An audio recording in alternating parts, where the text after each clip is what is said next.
অভিষেক করবে সে কি হবে? অভিষিক্ত হবে। আর যাকে অভিশাপ দেবে কি হবে?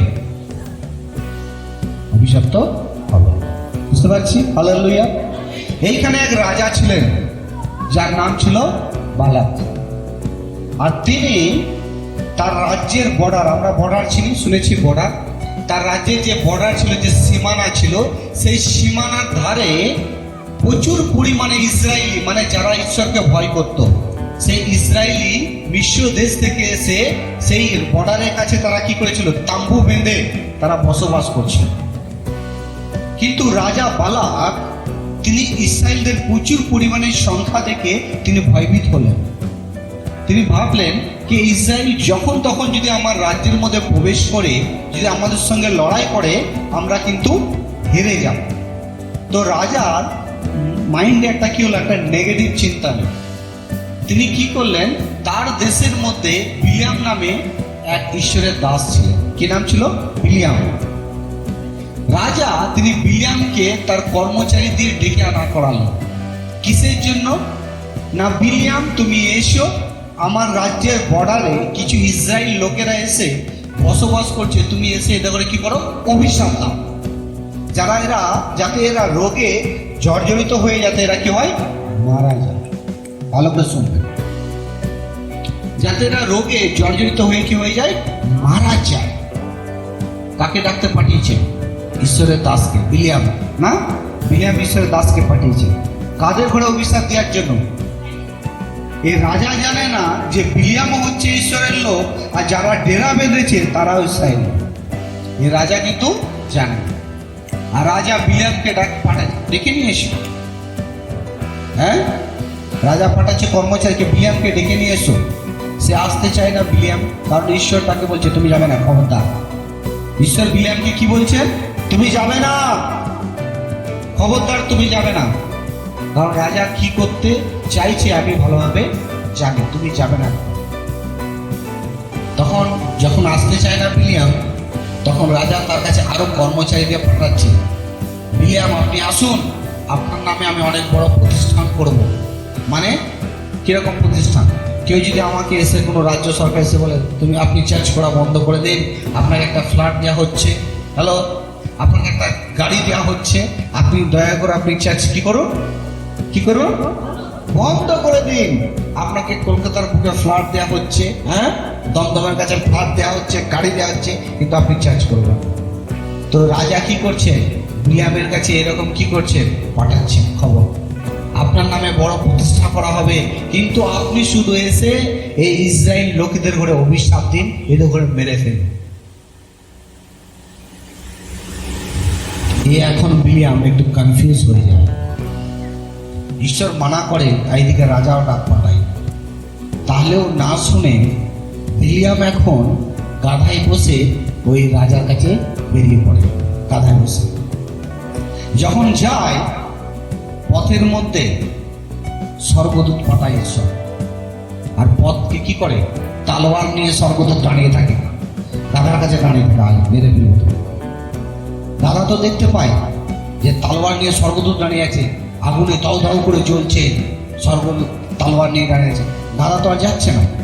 তখন বিলিয়াম কি করছে? গাধাকে মারছে, খুব পিটাচ্ছে, দুমদাম করে পিটাচ্ছে। আর সে দাদা কি করছে? একবার ডাইনে চলে যাচ্ছে, একবার বাঁয়ে চলে যাচ্ছে। সে পথ থেকে একবার এদিকে যায়, একবার ওইদিকে যায়। এরকম করতে করতে একটা দেয়ালের মতো ছিল, গাদা সেখানে গিয়ে কি করে? মানে ঘেঁষে নিয়ে যায়। আর বিলিয়ামের পাটা কি হয়? রগড়ে যায়। আরো রেগে যায় বিলিয়াম, খুব মারে গাধাকে। কি হলো জানেন? ঈশ্বর গাধার মুখটাকে খুলে দিল। গাধা কথা বলছে। কি বললেন? গাধা কথা বলছেন, কেন আমায় মারছো? কেন আমায় মারছো? তুমি একবার নয় আমাকে 3 বার মেরেছো। কে বলছে? গাধা। একবার নয় আমায় কবার মেরেছো? 3 বার মেরেছো। কেন আমায় মারলে? কেন তুমি ঠিকঠাক করে যাচ্ছ না? আমি এই জন্য যাচ্ছি না, দেখুন সামনে স্বর্গদূত দাঁড়িয়ে আছে, তালোয়ার নিয়ে, আমি যাবো কি করে? তখন বিলিয়াম জেগে পড়ে পাপ। তখন স্বর্গদূত তার চোখটা খুলে দেয় বিলিয়ামের। তখন দেখতে পাই, তাই তো স্বর্গদূত। তখন উপুর হয়ে এসে স্বর্গদূতকে প্রণাম, ভুল হয়ে গেছে, আমাকে ক্ষমা করো। হ্যালো, ভুলে গেছে, আমাকে ক্ষমা করো, এরকম বলতে থাকে। তখন ঈশ্বর বলছে, ঠিক আছে তুমি যাও, কিন্তু আমি তোমাকে যেটা বলতে বলবো সেটাই কিন্তু তুমি বলবে। ওখানে তুমি অভিশাপ হতে পারে। ঈশ্বর ওই জাতিকে কেন ভালোবাসতেন? কারণ তারা প্রার্থনা করত। আজ আপনি যদি কন্টিনিউ আমার সঙ্গে কথা বলবেন, কেমন আছেন, ভালো আছেন, আপনার হেলথ ভালো আছে, আপনার পরিবার ভালো আছে, আপনি যখন খবর নেবেন আমার কি হবে, না মানুষটা খুব ভালো, তো আমার সম্বন্ধে চিন্তা করে, হ্যাঁ আমার খবর নেই, ঠিক তো আমার কি জাগবে? আপনার প্রতি ভালোবাসা, দয়া জাগবে না? আমি যতটা পারবো কিন্তু আপনাকে বাঁচাবার জন্য আমি কি করব, চেষ্টা করব। ঠিক ঈশ্বরও যখন আমরা প্রার্থনা করি, আমার প্রিয় কথা বলি, তখন সাধারণ মানুষকে তৈরি করেছি মাটি দিয়ে, তাই এত ভালোবাসা দেখাচ্ছে, এত নম্রতা, এত দয়া, এত কিছু করছে। তখন ঈশ্বর কি করবেন? আপনাকে পার্মানেন্ট করবেন। হালেলুয়া, আপনাকে মজবুত করবেন। তখন আর তিনি মাটি বলে আপনাকে ছেড়ে দেবেন না, তখন তিনি আপনাকে আপনার সন্তান হওয়ার জন্য সেই সার্টিফিকেট, সেই যোগ্যতা উনি আপনার জীবনে দেবেন। হালেলুয়া। বাইবেল রোমিও 1:12 লেখা আছে, যতজন তাকে বিশ্বাস করেছে প্রত্যেককে ঈশ্বর তার সন্তান হওয়ার কি করেছে? অধিকার দিয়েছে। হালেলুয়া। আজ আমরা যতজন প্রভুর উপর বিশ্বাস করে আমরা প্রার্থনা করছি, জীবনযাপন করছি, ঈশ্বর শুধু আপনাকে মুখেতে নয়, উনি আপনাকে একটা অথরিটি দিয়েছে, একটা পাওয়ার দিয়েছেন, একটা সার্টিফিকেট দিয়েছেন কি এই জগতের মধ্যে যত দিয়াবলের শক্তি আছে, কোন শক্তি তোমার জীবনে কার্যকারী হবে না। সমস্ত শক্তির উপর আমি একটা শক্তি দিলাম, যে কোনো শক্তি তোমাকে পরাজিত করতে পারবে না। হালেলুয়া। ঈশ্বর আজ আপনাকে, আমাদের প্রত্যেককে তিনি একটা শক্তি দিয়েছেন, পাওয়ারফুল শক্তি, অথরিটি দিয়েছেন। কেন? কারণ আমরা ঈশ্বরের সঙ্গে কথা বলি, কারণ আমরা চিনেছি উনি আমাদের বাবা। হ্যাঁ প্রভু, তুমি আমাদের পিতা। Wow, Lord, hallelujah, praise the Lord. বাবা ছাড়া কিছু করতে পারবো আমরা? করতে পারবো? শুধু এই জগতের বাবার মাথাটুকু রাখলে হবে না। জগতের বাবার আর এক বাবা আছে, দাদুরও এক দাদু আছে, যার নাম যিশু খ্রিস্ট। Hallelujah, praise the Lord. তাকেও আমাদের করে মনে রাখতে হবে। তাহলে এই জাতি কিন্তু বেঁচে গেল কিসের মাধ্যমে? প্রার্থনার মাধ্যমে। বড় বড় বিপদ হইতে খ্রিস্টের লোকরা বেঁচে যায় কেন? প্রার্থনার মাধ্যমে। বড় বড় রোগ হইতে খ্রিস্টের লোকরা, যিশুতে আসা সেই ব্যক্তিরা বেঁচে যায় কেন? প্রার্থনা। কারণ প্রার্থনা আমাদের নম্র হতে শেখায়, প্রার্থনা আমাদের মানুষের পরিচয় আনতে শেখায়। হালেলুয়া। বাইবেলে অনেক একটা ভাষা আছে না, মানুষ ও মানুষ। যখন আমরা প্রার্থনা করব, একটা সঠিক মানুষ হয়ে দাঁড়াবো। হালেলুয়া।